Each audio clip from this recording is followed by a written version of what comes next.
이번에는 후두골과 경추의 그 치료 원리에 대해서 한번 알아보도록 하겠습니다. 먼저 후두골은 C1 관절이 이렇게 30도 정도 좌우로 기울어진 상태에서 후두골이 올려져 있습니다. 올려져 있기 때문에 후두골을 평가할 때는 후두골을 30도 돌리면 오른쪽, 왼쪽으로 30도 돌려서 왼쪽, 이런 식으로 후두골을 오른쪽으로 돌려서 밑으로 빼보고 위로 올려보고, 후두골을 좌로 30도 돌려서 밑으로 빼보고 위로 올려보고, 이런 식으로 이제 평가를 합니다. 후두골은 일반적으로 일자목 환자가 많으니까요. 일자목의 경우에 후두골이 아래쪽, 경추는 이제 굴곡 타입으로 가고 C1과 후두골이 가까워지면서 신전 타입으로 가죠. 그래서 후두골이 앞으로 이렇게 빠져 있는 경우가 많기 때문에 일반적으로는 많이 오는 환자들은 유형은 뒤로 막 앞으로 빠져가지고 뒤로 안 빠지는 후방 미끄러짐 장애 환자들이 일반적으로 많습니다. 그래서 평가할 때 좌측의 후두골이 후방으로 잘 안 빠지는지, 우측의 후두골이 후방으로 안 빠지는지를 평가하게 됩니다. 그래서 아까 말씀드린 것처럼 후두골을 30도 정도 좌로 돌려서 밑으로 이렇게 빼보고, 후두골을 또 우측으로 돌려서 밑으로 빼봐서 어느 쪽으로 미끄러짐이 잘 안 일어나는지, 좌측 후방 미끄러짐 장애가 있는지 우측 후방 미끄러짐 장애가 있는지를 확인을 해서 이제 치료를 하게 됩니다. 치료 방법은 MET로 치료하는 것하고 똑같겠죠. 원리는 좌로 해서 쭉 빼봐서 안 가면 그 상태에서 환자를 신전시키는 방향으로 힘을 주게 하고, 힘 빼면 다시 뒤로 조금 더 빼주고 조금 더 빼주고, 오른쪽을 치료한다 그러면 오른쪽으로 30도 돌려서 밑으로 최대한 뒤로 빠지는 데까지 빼보고, 안 가면 그 제한 가동점에서 환자는 이제 신전하는 힘을 주게 하고 저항을 준 다음에 힘을 빼면 뒤로 후방으로 조금 이렇게 빼보면 조금 더 가게 되죠. 제한 가동점이 조금씩 늘어나게 되죠. 그렇게 해서 후두골은 주로 후방 미끄러짐 장애가 많기 때문에 좌로 우로 확인해서 이렇게 치료를 하게 됩니다. C1 같은 경우는 주로 움직임이 회전의 움직임이 많다고 그랬습니다. 그래서 C1을 치료할 때는 회전이 좌로 잘 되는지 우로 잘 되는지, 어느 쪽이 더 잘 안 되는지, 이런 거를 평가해서 일반적으로 치료하게 되죠. 그러면 C1을 치료하려면 C1만 평가를 해야 되기 때문에 다른 경추들이 움직이지 않게끔 관절을 잠그는 게 필요하겠죠.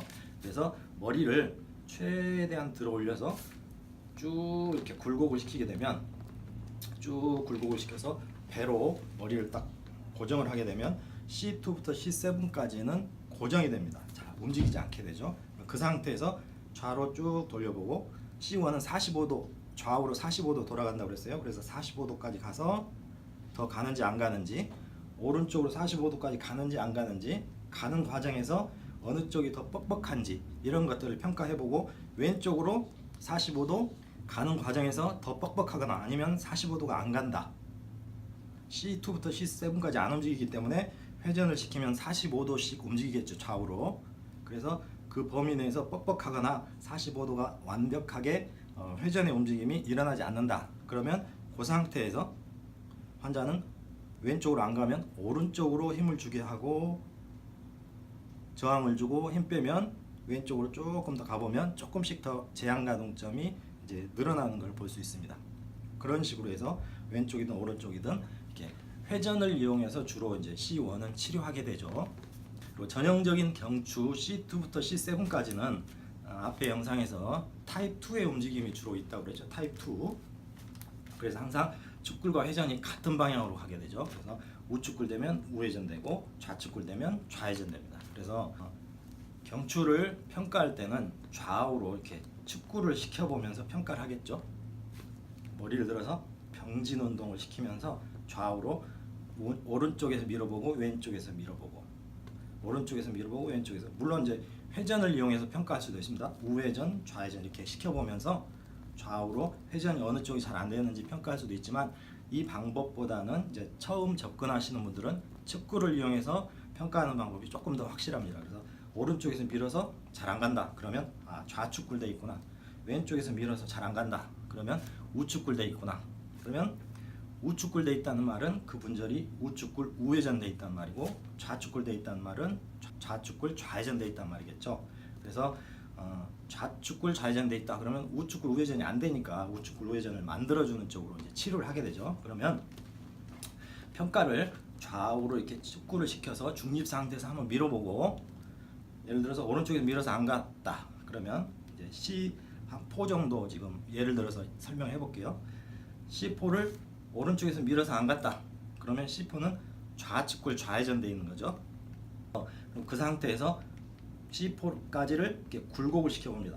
구부려 가지고 굴곡을 시켜서 평가해 보고, 다시 신전을 시켜서 쭉 뒤로 쭉 신전을 시켜서 평가를 해보고, 그래서 신전을 시켜서 밀어보니까 더 안 가더라 그러면 얘는 이제 굴곡되어 있는 거죠. 그래서 FRS 것이고, 쭉 굴곡을 시켜서 더 안 가더라 그러면 신전이 되어 있는 거니까 ERS죠. 자, 그러면 치료할 때는 이제 치료 방법에 대해서 좀 헷갈려 하시는 분들이 가장 많으신데요. 먼저 ERS 라이트 같은 경우를 이제 치료 방법은 오른쪽에 있는 이게 신전 우측골 우회전 되어 있으니까 굴곡 좌측골 좌회전을 만들어야 되겠죠. 그래서 ERS 라이트 같은 경우는 그 분절이 굴곡될 때까지 최대한 굴곡을 시킵니다. 굴곡. 그 다음에 쭉 끌고 가서 회전을 시켜야 돼요. ERS 라이트는 회전을 가지고 치료를 합니다. 회전을 위주로. 그래서 쭉 좌회전을 시켜야 되겠죠. 좌회전. 그래서 이 횡돌기 뒤쪽 관절돌기에서 뒤에서 이렇게 쭉 끌어와서 그대로 회전을 시킨 상태에서 오른쪽으로 살짝 측구를 주고 턱선 방향으로 그대로 툭 이렇게 직선의 힘으로 밀어주면 회전을 이용해서 치료하는 방법이 되겠죠. 그래서 이렇게 밀어주면 좌회전을 시키는 방향으로 툭 치면서 치료를 하게 되면 이게 이제 ERS 라이트를 치료하는 방법이고요. 만약에 FRS 라이트다, C4가 FRS 라이트다 그러면 이 분절을 이제 최대한 신전을 시켜줘야 되겠죠. 최대한 신전을 시켜서 그 분절까지 이렇게 쭉 신전을 위로 들면서 신전을 시킨 다음에, FRS 라이트 같은 경우는 한 번에 치료하기 위해서 측구를 이용해서 치료합니다. 측굴. 그래서 좌측굴을 시켜줘야 되겠죠. 좌측굴. 그래서 신전을 쭉 시킨 상태에서 이 환자를 오른쪽으로 약간 고개를 돌려놓고 이 분절을 위에서 아래로 횡돌기 위에서 아래로 접촉을 하면서 그대로 이렇게 측굴 관절을 닫아주는 방향으로 그대로 측굴을 이용해서 이렇게 흉골 방향으로 그대로 직선의 힘으로 밀게 되면 좌측굴이 되겠죠. 좌측굴을 이용해서 치료하는 방법입니다. 그러니까 FRS 라이트 같은 경우는 좌측굴을 이용해서 치료하는데 회전은 오른쪽으로 살짝 가 있죠. 오른쪽으로. 그거는 이제 신전 최대한 신전시켜서 최대한 회전 최대한 측구를 시키게 되면 이 추골동맥 반대쪽에 있는 추골동맥이 압박을 가장 많이 받게 되고, 또 그렇게 됐을 때 위험한 상황이 간혹 나타날 수도 있기 때문에 그런 거를 방지하기 위해서도 FRS 라이트 같은 경우는 신전을 시켜서 회전은 반대로 주고 측구를 이용해서 이렇게 치료하는 그런 방법을 이용해서 이제 치료하게 됩니다. 오늘은 이제 후두골을 치료하는 원리, C1을 치료하는 원리, 그다음에 전형적인 경추 C2부터 C7까지 치료하는 원리에 대해서 한번 알아봤습니다.